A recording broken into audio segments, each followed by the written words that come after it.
Noomi Rapace, welcome to An Actor Despairs. How are you doing?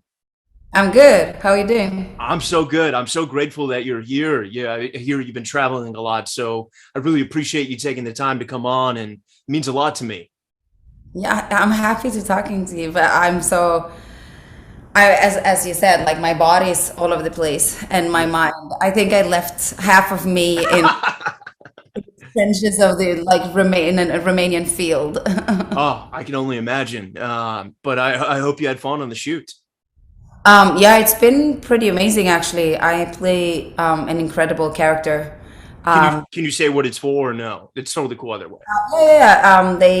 I think they announced it like when we started filming.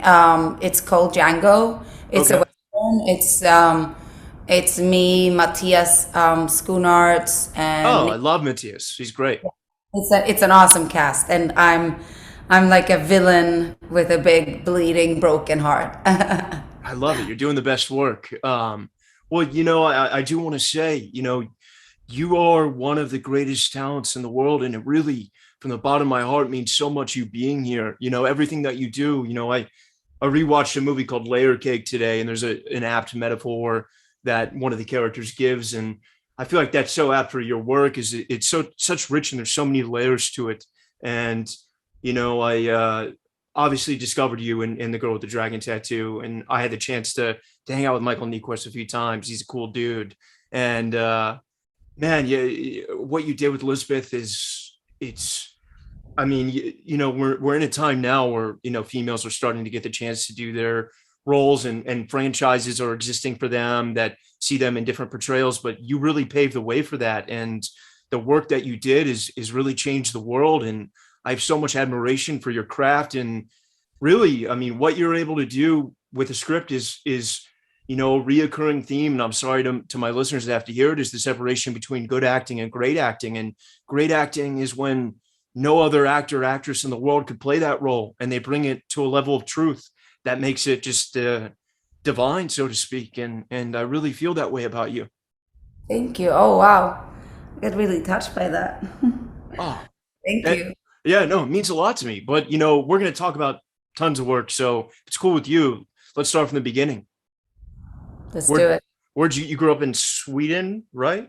I did. I grew up, so basically, my dad was Spanish, my mom Swedish, my stepdad Icelandic. Wow. I was born in Sweden, moved to Iceland when I was 5, lived in Iceland for like 3.5 years, moved back to Sweden. And then, so I learned like I speak Icelandic, but not Spanish because my real dad was not around. So Got it. I have like Spanish blood, but I was raised Icelandic. So I'm like a strange kind of mix between hot and cold. Yeah, you're like this amalgamation of the world. Bond is casting, so we might have to put that out there. But Yeah. that's so rad. I mean, correct me if I'm wrong, but both your parents were artists, right? My dad was a flamenco singer, and my mom was an actress, is an actress. That's amazing. And what was that like growing up with, two people that are in the arts? Were they instilled in you at a very young age? I didn't know. I mean, he was not around. So the first time I saw him or met him, he was actually performing. I was 15 and I saw him on stage, but I didn't know him. Wow. So he was not a part of my life. So him being a singer and him being an artist was not something I knew of or had a relationship to until I was like 15. But my mom, I mean, she was a part of like a local theater. It was very like kind of hands on. It was very hard work, and like it was not the fancy side of the business at Yeah. all.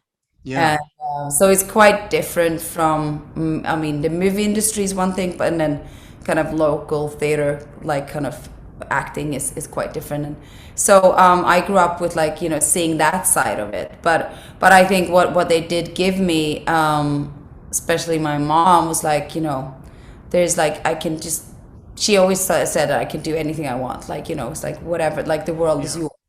There's no limits. There's no roof. That's so beautiful.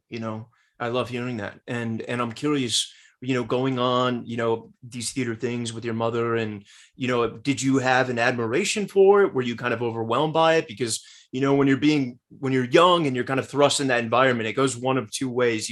You adapt and you love it, or you're like, this is not for me. No, I did. I was not into theater at all. Like I kind of knew. I did my first. I was in a film in Iceland when I was like 7, and that totally changed my life. I remember being on set. I was like a kid in the crowd. Like if like you can't really see me. I was like, for me, it changed my life. Can you But name the movie? Now we got to figure it out. it was called In the Shadow of the Raven. I skugga hafsins. Okay. And it's like a really brutal, bloody, dark love story. Touche. So It's it's very a on brand. version of Romeo and Juliet, basically. And I Okay. was in the crowd, and I remember feeling that it was like that I was in a place where everything was possible, and it was like paradise for me. It was just like I can live here, I can breathe. There's no judgment. There's like you don't need to be cute, you don't need to be likable, you don't like there's just freedom. Yeah. And I was 7 and I fell in love with the art form, and it was like I kind of knew from that age that I wanted to be an actress. That's so beautiful. And if you don't mind, like what age range are we talking here when you booked that? I was 7. Wow. So you knew very young. So did I. That's incredible. Yeah. And how was your mother? Was she receptive to the idea? Yeah, sure. I mean, it's strange. Like, I kind of always just did what I wanted. I felt like they didn't have much of a say. I left. I moved. I left my family when I was 15 to go to drama school, like 8 hours away, like 8 hours drive from the farm where I grew up. And I just told them, it's like, I'm moving. And they're like, okay. I was like 15. That's so badass. This is in Iceland or in Sweden? This is back in Sweden. And then I Okay. started doing a TV series, like a soap opera when I was 16. So I started working when I was 16, like full time. Oh, you would. You're unstoppable. I love that. And was that a good experience? Because like in It was awful. soaps, No, it was awful. it's awful. I was gonna say soaps tend to be really bad. That's It was so bad. I was like 16 and like super excited, and then I saw the first episode, and I was like, "Oh my God, this is so bad." And it was not a daily show. It's like once a week. It was like once a week soap opera, like every Wednesday. Like in Sweden, I think the population then was like 9 million Swedes, whatever. Like 3 million Swedes like watch that show every Wednesday. And then I saw the first episode. I was like, this is a disaster. I need to get out of this. oh my god. That's so radical. I love that. So then obviously I'm sure you had to get rid of a contract and get out of there. Talk to me, just to kind of paint the picture. What was the Swedish television and film landscape like at the time? Was there a lot going on? I mean, I think it was like a big gap between like, the super high end, like Bergman, the heritage of Ingmar Bergman, Yeah. who did iconic films like Persona. And, he was the god of film. And we had a few other filmmakers. And then it was like the TV field that was just like, yeah, like the quality was quite low, I would say. And I was on the low side. Like I was not on the fancy side. But then I started doing theater. I was like doing stage work, and from the age of 19, and for 10 years, that was my school. So what made you switch? Because you said initially you were not into it at all. So that's a huge pivot. Yeah, I never did like the kind of, my mom was into very like kind of physical theater, like Grotowski, like kind of quite like maybe more clowny or more like non-verbal. Like I was into a very realistic art. Like I kind of wanted to explore like theater that mirrored reality. I was always drawn to reality. She was kind of on a different journey. So I wouldn't say that the theater I did was close to what she'd done and what I've done. So in a way, I didn't follow her footsteps. Like I kind of went in a total different direction, I would say. In the But Stanislavski Moscow art theater tradition. So did, yeah, yeah. Yeah, that's where I studied at Strasbourg. That's awesome. And yeah, talk exactly.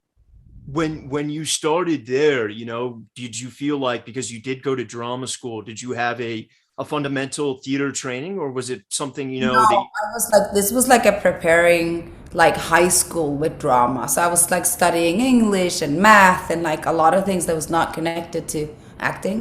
Um, ah, and I did that. They have like this, like, it's kind of like a high school with drama. So that was what I did from the age of 15 for like 3 years. And then I was just working after that. So I'm kind of uneducated and autodidact. I've like self-learned on set. yeah, but I think that's the best way to do it. I mean, the things that I know the best are the things that I had to learn, because like and you wouldn't still be here if you weren't amazing. And so obviously you excelled. And talk to me about that, because like a lot of people can feel like an imposter at first. And how did you find your confidence or your voice, so to speak?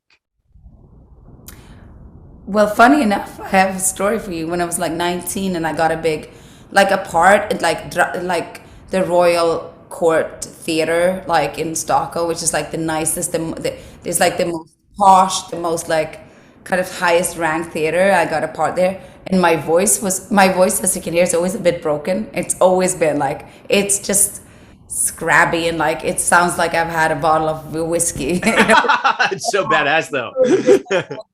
And I remember when I got my first part there, and like the voice coach came, was like, "This does not work for an actress." She was like, "Yeah, it's like you have to work on your voice." And I was like, "Nah, this is how I sound." That kind of says a lot. Like I was always like, I need to be me.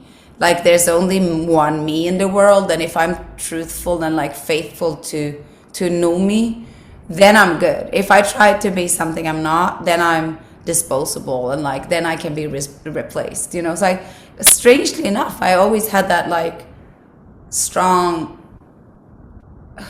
like a radar, like navigation in me that was like kind of pointing me in the direction that was like, this is where you have to go, even if it's scary. This is what you have to do, and I always kind of trusted that gut and, feeling.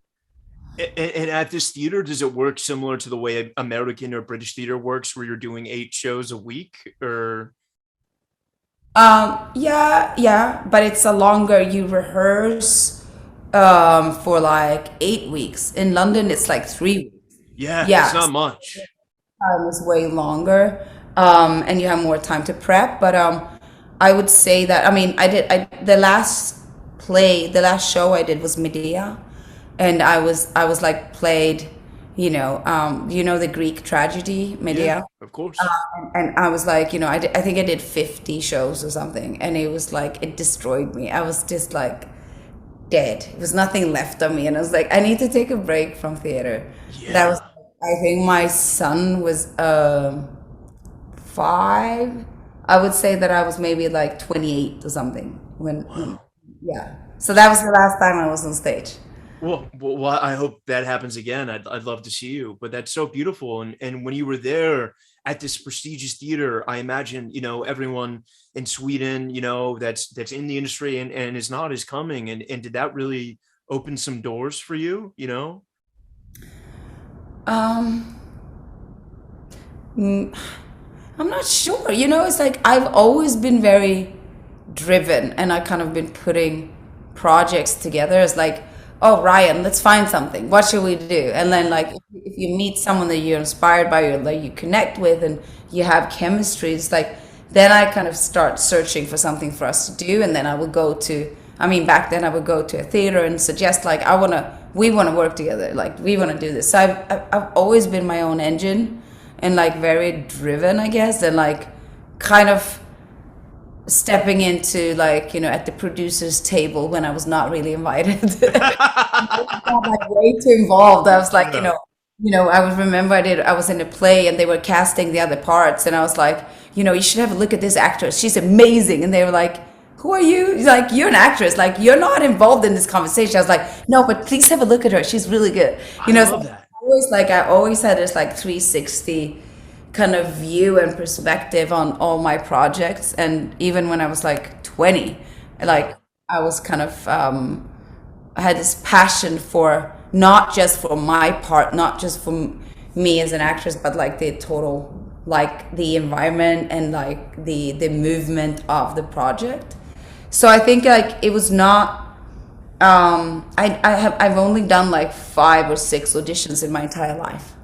I've Wow. always just been very like kind of putting things together and like suggesting things and being my own um, kind of like giving myself tools and giving myself putting myself in different situations where that kind of generates jobs rather than waiting for the call. Yeah, because if you wait for the call, you end up hosting a podcast like me. And but that no, but that's amazing. And I think that's a really valuable lesson. And that's something, because you have to be active, and you have to be persistent, and you have to be an ally, and you have to be an advocate, not Yeah. just yourself, but of the work in general, and be happy for other people working. So I love that would advocate for other actors. I'm so curious for 20-year-old Nomi, what were the things that you wanted to achieve? Was there a geographical expansion? Was there certain, things that you wanted to achieve in Sweden in the film and television landscape at first, or were you kind of figuring it out as you went? Yeah. Okay. Yeah. But I loved films. Like I grew up watching films. I was always we grew up like I was poor. We didn't have money, so I started working when I was really young. I started making money when I was like 11 in Iceland, like working in in my grandma's she had like greenhouses where she was growing tomatoes and stuff. So I worked all summer. Came back to Sweden with a little like plastic bag of money and bought clothes. And then I rented a film like every like Saturday. Went like down to the local gas station, and that's how old I am. It was like I rented films too. I did the same thing. Hey, I may look young, but and then I think like those all those films that I watched, it was like a lot of American movies and British films, Australian films, like French films. They were almost like my friends. Like I felt like they were the stars shining on me and guiding me. They were my roadmap. yeah. So I think I was always kind of that was my point of navigation. So when I was the 20-year-old Numi was kind of heading towards that. So everything I did was kind of with some kind of pull towards um, something that was not domestic, but not defined as oh I want to go to Hollywood. It was more the world. Like I wanted to be a world player. I wanted to take part and be part of something bigger, not just the local film community. That was never my dream. Yeah, well, I mean, I hope you take a second to acknowledge that you've done that in every way, shape, and form, and I'm so grateful for the work that you've done. So let's talk. As these doors started, opening, and you were doing projects. Obviously, I know London is not far away. Was it important to you to do English speaking projects so you could start to get, some of those under No, your belt? it should. I guess I should have been a bit more proactive. But I started working, and I was just working, and then I did a movie called Daisy Diamond, which is a Danish film. Yeah. And then the producers of The Girl with the Dragon Tattoo have seen it. One of the producers, so he wanted me to come in for Lisbeth. And then I got like the Millennium Films, the list like, and I played Lisbeth, and that led me to kind of brought me to LA, and then I met with I had a few meetings, like I met Ridley Scott and I met Robert Downey Jr. and Rob said to me, say, I want to work with you. I want to do you want to? I want you to be in Sherlock Holmes. And I did. I hardly spoke English. Like my English was so bad, like Wow. it was a disaster. Like really disaster. So I was, and then I went off to shoot a movie in Norway called Baby Call. Yeah. Studying, I was basically reading anything I could find, like newspapers at breakfast, like watching like American talk shows. I was going to say, does that help watching American content? Does that help you? Oh yeah, yeah, yeah, Yeah. yeah. You switch the subtitles off and just listen. So I was my own tutor, and I Wow. learned how how to speak English like while I was shooting a movie in Norway. That's incredible. And for those listening, I know you've talked about them to exhaustion, but I do want to take a second just to, like, those three incredible films that you did, that, I mean, that the work in that is, I mean, I think Nomi, you're at the level where you're those films they're immortal, like the work that you did and the truth that you brought to Lisbeth. It's so intense, and I say that in the best sense of the term, and then, was that experience, because it's a very traumatic character, I can't imagine that not seeping into you a little bit. Was that a wild ride, both in a good way and in an acting intense? It was uh it was brutal to Yeah. be honest.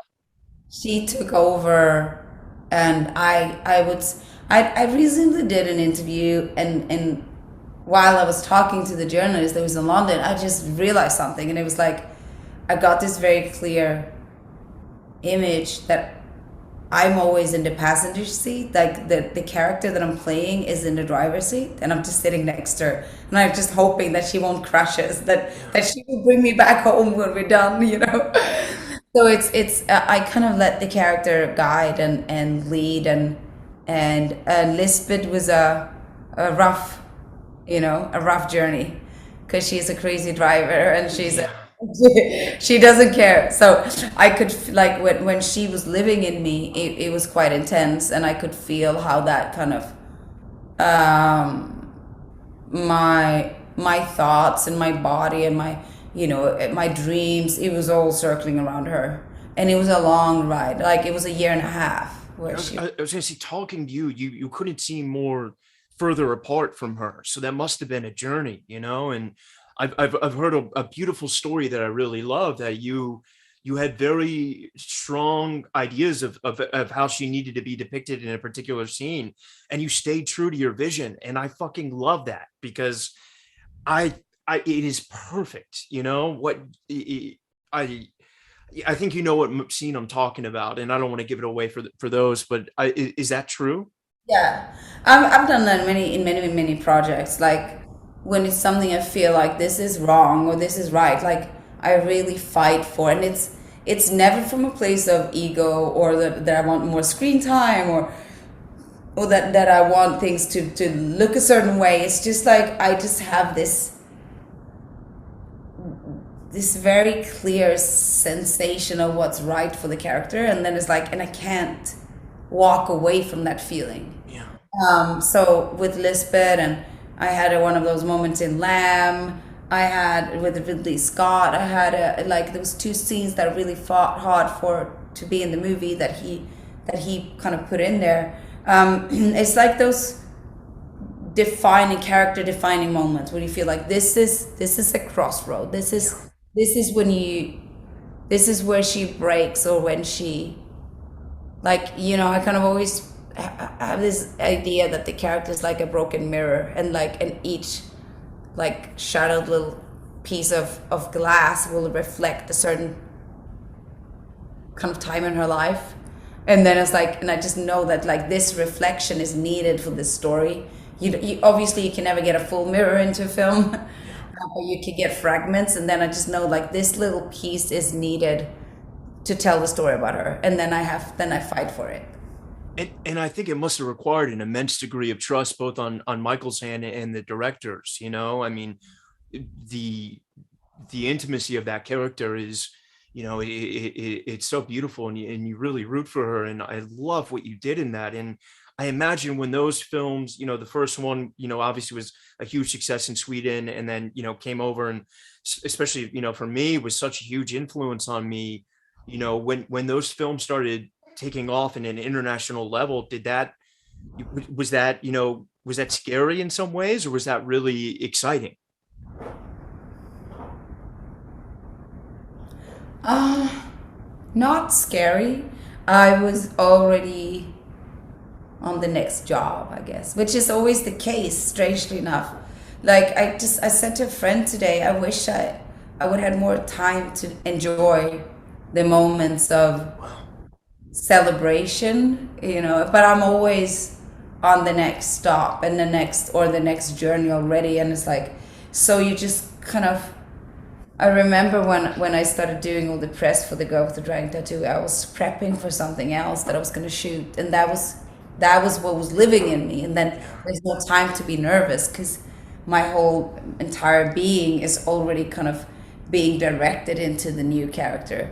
Um, but I would say that I was shocked and surprised that that so many people embraced me. I was not expecting that. Always felt like such an outsider.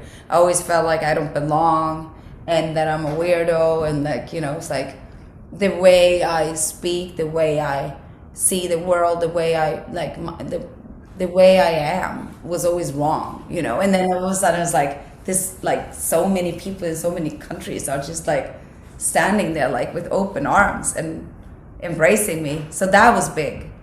And I'm sure that can be terrifying in a way, because it can feel like a facade, and it can feel like it could fleet at any moment, and how did you buoy yourself from, a lot of people, I've done almost 200 of these now, and I've talked to a lot of different people that have been honest about, when it hit them, they went crazy, like you strike me as someone who was so focused on the work and so busy on the next projects and getting to where you wanted to go, that you didn't have time for that. So how did you allow yourself to simultaneously breathe and navigate forward? I have a son, and I think like, he's been my anchor. He's been my harbor. So even if you go on a crazy ride, you're out in a boat and it's like the ocean is wild, and it's like, and you always come back to the harbor, and it's like that's the anchor. Like, and he's just like, he is no bullshit. He's like the most honest person I know, and he's my best friend, and he always like brought me back to reality, like, and sometimes in a hard way. Mom, come on. That's Yeah, awesome. he's like, you're not number one on the call sheet in this. So tell me, I mean, like, I imagine, there's always the proverbial, like the LA called and you get a bunch of meetings. Did that cliche happen for you when those films were box office sensations globally? You mentioned Robert Downey Jr. called, and did you move to LA, or did you just take those meetings? No, I just came in and met people and went back to Europe. Um, I, I love Europe, and I kind of always felt like, and it was also, I was in the middle of a divorce when everything exploded, and my son needed to be close-ish to his dad, who was in Sweden. So I moved to London. Um, I love having a purpose. I don't like to, I've never just floated around. I need to know what I'm doing and why I'm doing it. Because I guess it's a way to control your own demons and to stay on track. Like, I could never just like move to LA and just like, oh yeah, here I am. Like, I only come here when I'm requested, when someone wants me to come. I've never been like, okay, I'm gonna go and like see what's going on, take meetings, or try to, like, I can't do that. Like, I need to be, I'd rather stay on my own journey until I'm being asked to go somewhere else, if that makes sense. Yeah, I love that. And I imagine that's kept you so sane in so many ways, because there's so much, especially with the American obsession of celebrity. I'm not saying it doesn't exist in other countries. There's a lot of bullshit that finds itself residing in Los Angeles. And if you stay there for too long, you can get caught up in it. So Yeah, that's and a it's contagious, it yeah. gets here for sure. And I think, I mean, I believe acting and films is, as I said, like when I discovered that the universe of films when I was 7, it was freedom. It's the opposite of a beauty prison. It's not about beauty. It's not about perfection. It's not about looks. It's not about being liked. It's the opposite. It's freedom. And it's allowing us to be humans and to be every form of us. The sad Ryan, the happy Ryan, the broken Ryan, the angry Ryan, the insecure Ryan. Like all of Ryans are allowed in that universe, and that's what I love. And I feel like sometimes, if you start listening too much to other things and other people, and especially certain sides of the industry, has been can be very quite far from my belief system. I love your belief system. Yeah. It's very near and dear to my own. And I going back to your son, and I only bring up your son because I feel like a lot of the reason you developed your personality and you are the way you are is because you were raised in Europe, and it's such a different value system, and art can be real there, and things that here the phantom intersection of art and commerce is always the most important. And I think being there, do you think that allowed you to escape, all the fucking bullshit that, was probably going to come if you spent more time? Probably. I mean, I'm a sponge. Adapt, and it's like, and I just know what I need to stay away from. Yeah. I think like what's interesting though is like you do have some of the best filmmakers and actors in the world are American. So it's this weird contradiction here because it's like one side is so stupid. Yeah. And there's this extremely beautiful side of the business here. It's like the best filmmakers, the best actors, the best, and it's just like this kind of battle between those two forces. And I always believe in, I think friction is necessary for growth and movement and change. And it's always dangerous when everyone is saying the same thing. And I feel like in this country there's a lot of different voices, so it keeps a movement going. The problem sometimes in smaller countries like Scandinavian countries is when it's when too many like-minded are kind of moving in the same little room, there's not much change happening. Yeah. So I think friction and a constant kind of battle between plus and minus is necessary for any form of life, and definitely for art. So I do feel like the American art scene and music industry and film industry, there's so many amazing things coming out of it, probably because of the extremism of the two sides. Yeah. It's a $1 billion movie or, a $5 million NYU film, and it doesn't feel like that middle gap exists anymore. Yeah, exactly. Yeah. And so when you went back to Sweden, obviously you played this such an intense character. I imagine creatively you kind of want to get away from that, so was something like Sherlock Holmes appetizing to you? I was just a very big fan of Guy Ritchie and Robert Downey Jr. The best. Yeah. Yeah, and then Jude Law. It was like I got to play with some of the best players, and I was like embraced it, and I felt really honored, and it was just. It's funny, like Ryan, I never really look at myself from the outside. It was not like, oh my God, I'm doing this film with Robert Downey Jr. I was just in it. And then I think it's probably a way to stay sane, that I don't really step outside and look at things. I just try to stay inside and not overthink and not reflect too much. I never read about myself. Like I don't read reviews. I don't read the critique. Like I kind of stay inside of the cocoon. So when I started working on Sherlock, and Ridley casted me in Prometheus kind of simultaneously, and I went straight into Prometheus after Sherlock Holmes. Oh, you did. So that was where the relationship for that went right away. Wow. It was like back to back. I was in London for a year shooting first Sherlock and then Prometheus. Wow. And I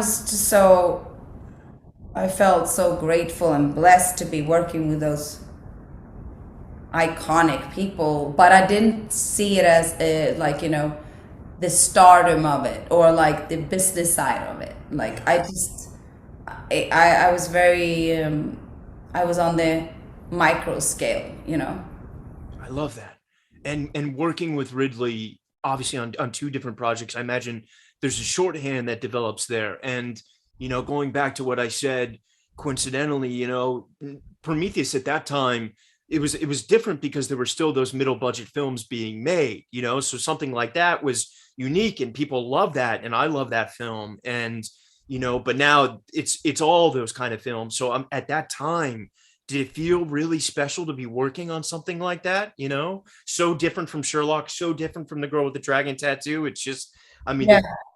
it I've been I love alternative universes, I love and that. sci-fi is one of them. And to be part of a film and to be given the opportunity to play a human, because Elizabeth Shaw is so human. She's like, and that was something I really fought for. I wanted the audience to feel her pain, to feel her sweat, to like to be in there with her. Not she's not a superhero. She's not tough. I mean, she's tough, but she's in pain, and it's like it's every little step is a decision. You know, she just has a very strong mind. So being that like the little human on a planet against all odds, like fighting in space with Ridley as our captain, like that whole combination of all these kind of ingredients is made it a pretty magical project.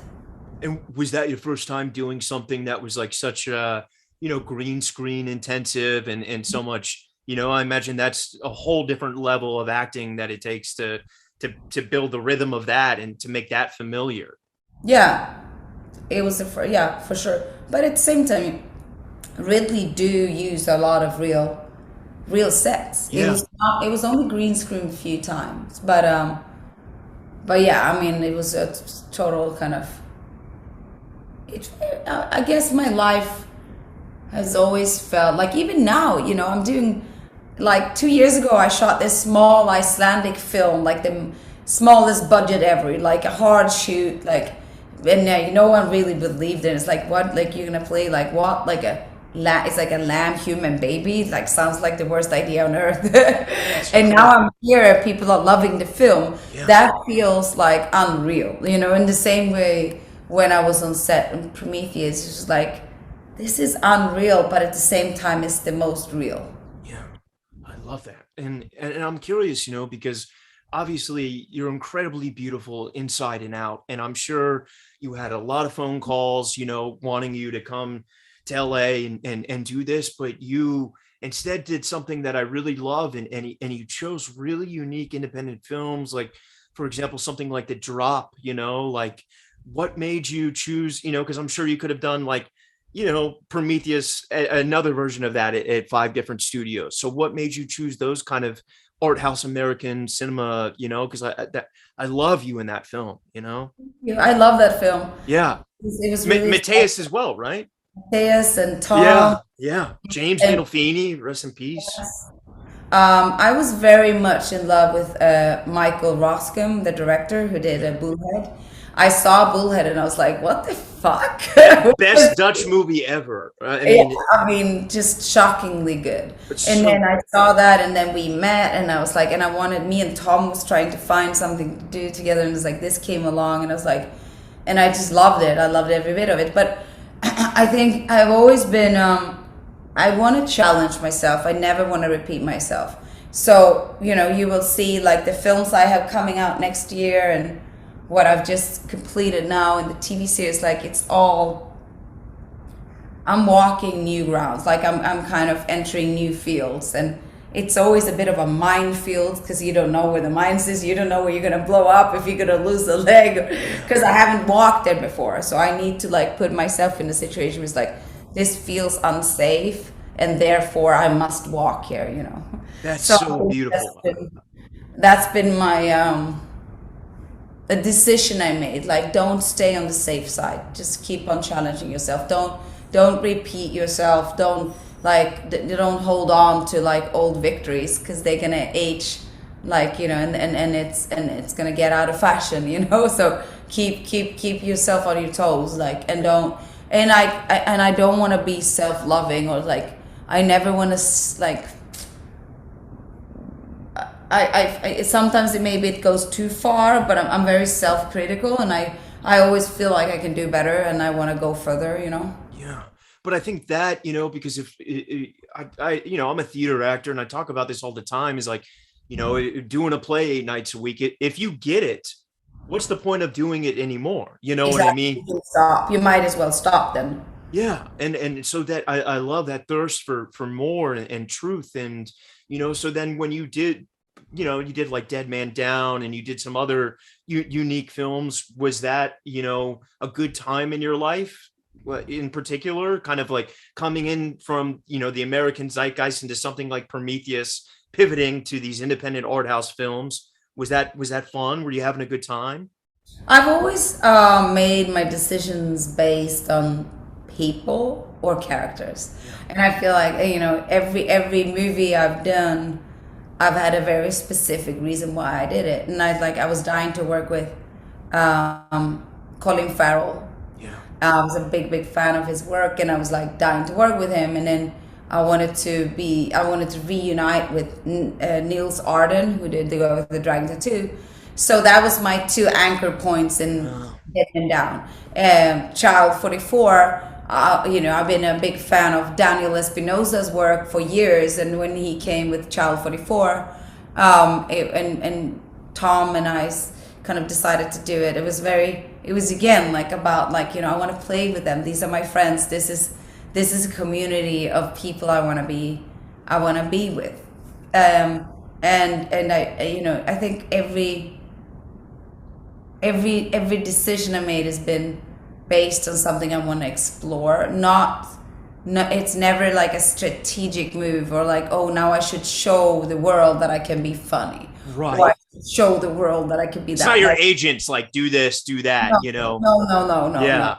Yeah. And when, like, for example, when I did What Happened to Monday, Yeah. it was just like I read. So basically, Tommy Virkula, the director, he called me because he wanted me to do another film with him, but I couldn't because I was busy with something. And then we stayed in touch, and then he called me and he was like, yo, Nooms, I have something. It's basically Seven Brothers, but if you like it, we're going to change it to Seven Sisters. I want you to play all seven. I was like, wait, what? And then I read those, like, the script was like Seven Brothers. And I just saw this whole like strange sisterhood come to life in my head when I started reading it, and I was like, I need to do this. And I was like, but how the fuck do you play seven characters? Yeah. That's like a suicide mission. And I called Tommy back, and I was like, of course, I'm in. How can I say no? And then we started this journey together of like kind of finding the seven different sisters and like kind of building them from the inside out. And then when he came with a trip that came out on Netflix in the US, maybe 2 months ago or something. Okay. That was the same. Tommy again called me and he's like, "Yo, Nooms, I have a crazy project. It's like a really dark. It's like dark comedy, but it's funny and it's dark." And I was like, "Do you want to read it?" I was like, "Yeah, sure." And I read it and I was like, "Yeah, I'm in." So it's like again, it's like that's how things works in my life most of the time. And for conquering seven characters, I don't want to gloss over that. For you coming from having that theater experience and working on so many films, do you like rehearsal or do you like figuring it out as you go? Like, or does it change every time? It does change every time. It's always it comes down to what's required in the situation, what's needed, and what the director wants. I feel quite open. I don't want to over rehearse. I like to keep it quiet. I like to read and do readings, but not like most of the time. I like to kind of explore it and live it for the first time in front of the camera because you never know what kind of magic will happen the first take. But when you do something like that is really physically kind of challenging or difficult or dangerous, like a fight scene or complicated stunt Like or Jack Ryan or something like that, or yeah, or like yeah. what happened to Monday, where we Okay. really had to rehearse because it was like, we had to decide what each character was doing in every scene, and I had like six doubles, and I had to show them like what I would do and how I would sit. Let's say that they're shooting, and like I'm Thursday and Wednesday sitting in a chair, and I'm talking to her, and they would shoot, so you just basically see her legs or whatever, and her back, but I need to show her how she's sitting because later on it's going to be me sitting there. So when we turn around, I need to know because we will establish it before I do it myself. Because the So I had coverage changed everything. I get awesome. exactly. Yeah. So we had to decide. Every scene was like decided and mapped out.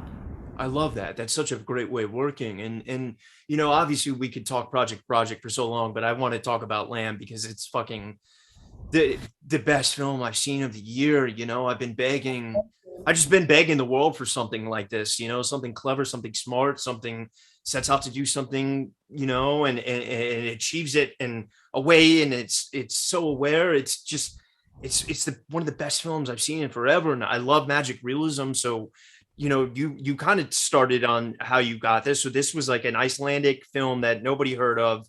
Yeah. How did it get on your radar? Um, I don't know if you ever saw a film called Border.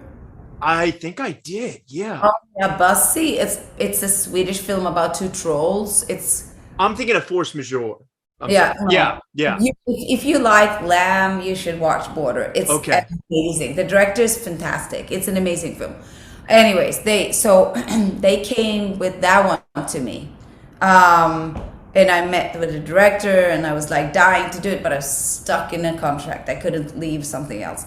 So I couldn't, but the same producer that did Border was also one of the producers on Lamb. So like a year later, he came with Lamb to me and he was like, okay, you didn't do Border, but what about Lamb? And then I read it and the script is like, it was like 95 pages and there's almost no dialogue, as you know. Yeah. And then they sent me like Valdemar came to London with the script, with his like visual lookbook, which is like a book of collected images, drawings, photographs, like a weird collection of disturbing art that he's putting together for years. Yeah. Yeah. And basically his universe, and a book of poems of Sean, the writer. So that was the package he came and kind of put on my kitchen table in London. And then he was like a bit shy and he just like, here, look. And then he went outside and had a cigarette. And I was sitting there looking at it, it's like, wait, what's going on? Like, is he not gonna like pitch it to me? He flew Talk to over me. to Iceland, talk to me. Like, Yeah. and he did it. He just left me with this. And then I started looking at the pictures and all these twisted and dark and like pretty fucked up images. And I was like, okay, I get it. And then I was like,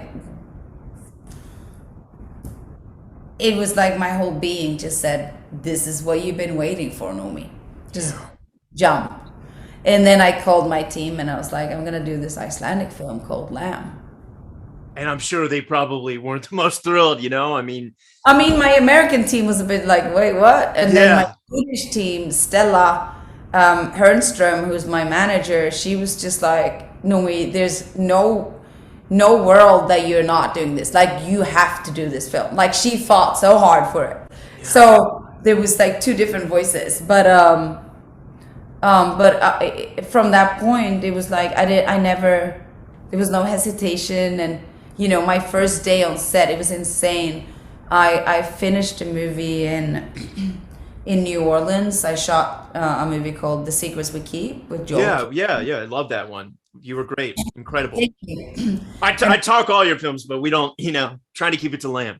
Yeah. I shot that one, finished that one on a Saturday morning because we were on night shoot.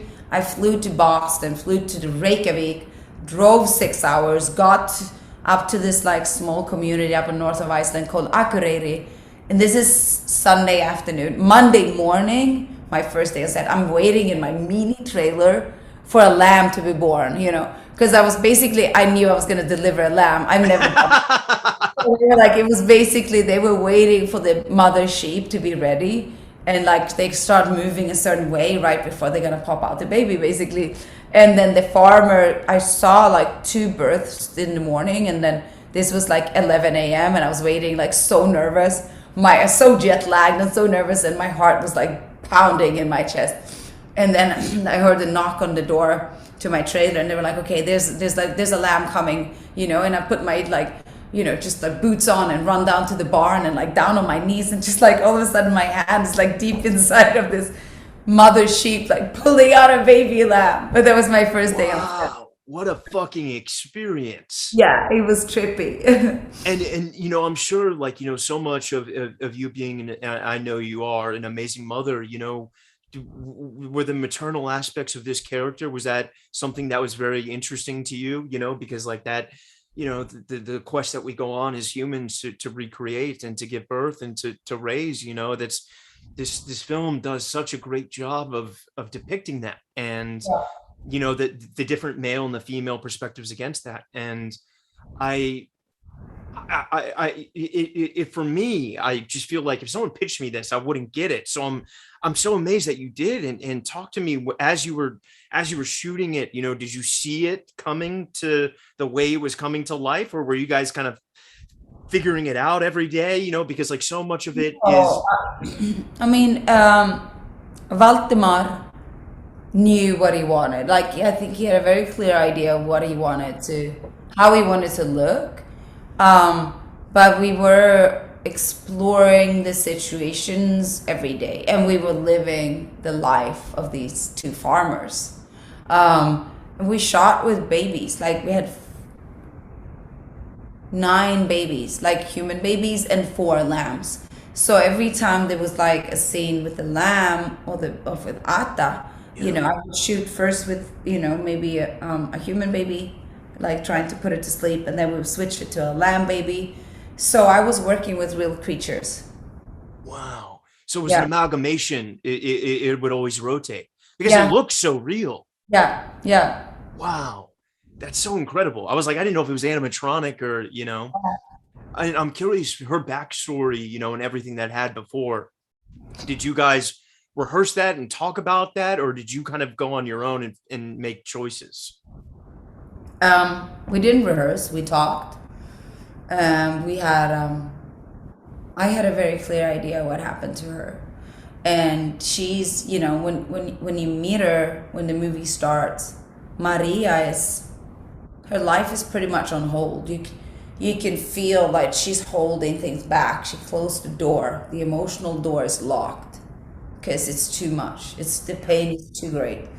And the loss of a child is like something that is, I can only imagine, And then so that's the Maria we first meet, and then slowly throughout the film, and when Ata, the new Ata, is born, that becomes the bridge and the possibility for new life and for like basically like emotional oxygen and to come into her being. And I would say that like the healing process starts, and the shadow of the past starts to fade slowly. And in the end, I would say like she always knew that it would come to an end, but it's also the grief that comes to an end. It depends on how you see it. That chapter of the old Ada and the new Ada sort of, because her child was called Ada that they lost, and then they named the lamb baby Ada as well. It's almost like, Ada she's a gift, as I say in the film, and she's happiness, but she's also a possibility to heal that old scar, and for Maria to be a mother again, and to kind of put band-aids on the cuts, on the inner cuts, and she can start healing. And I'm sure, having such a unique film presented to you and then filming it, you probably, on any film, you have no idea how it's going to come out, and seeing the world respond to it in this way in a time where, very broad content is making people go to the theaters and see this incredible film that's very deep and existential and philosophical and maternal, and people love it. It gave me hope in the world that people love this kind of cinema still and still have a craving for it. So what's it been like for you? Yeah, it's like what? I didn't know, so I'm so glad there are people like us out there, Yeah. And I read somewhere, or someone told me that they've been doing like the statistics, like boys in the age group between like 16 and 18 gave it like 9 out of 10. I was like, what? That is mental. That is magical. I don't know if it shows how fucked up or, maybe innately smart we are, but I love that. And Yeah. few final questions. I do want to thank you so much for being here. It's, I've really worshipped your work for so long. And to be honest, I've just stolen from you because your work is unapologetic and it's rock and roll. And that seems to be your aura. And I fucking love that because that's the aura I try to emit. And, it's so cool that I love that this film I think is going to go all the way. Not that awards or any of that bullshit matter, but I really you deserve the world, Nomi, and it's just like watching justice prevail. And I'm so glad that you're able to do the big things, but things like this, and thank you as an artist for doing them because if it weren't for you, it probably wouldn't have gotten made. Thank you. It means a lot. And so, a few final questions here. I want to know, uh, basically, if you could, yeah, any advice to a young actor right now struggling, coming in the pandemic, and no idea of how to find their footing or to get started. Any words of wisdom you might have for them? Don't be scared of yourself and your own feelings and your own pain and your own so-called dark sides. Yeah. They are your trophies. They are your crown. Like embrace all sides of you because perfection doesn't exist. Only humanity does. And that is your greatest tool. I love that. Thank you. You are so wonderful. Thank you for coming on. And it means so much to me. And I'm so excited. Can you just last one say what's next for coming out in the 2022? Yes. I have a movie coming out called You Won't Be Alone, Okay. that I'm very excited about. And then I have a movie coming out called Black Crab. Awesome. Black Crab. Love it. Yeah. Well, come back Yes. and talk about those when those are out. Nomi, I'm sending you so much Yes. love and thank you for being here. Thank you for having me. It means so much love. Okay. All So right. much love, so much respect. Ciao.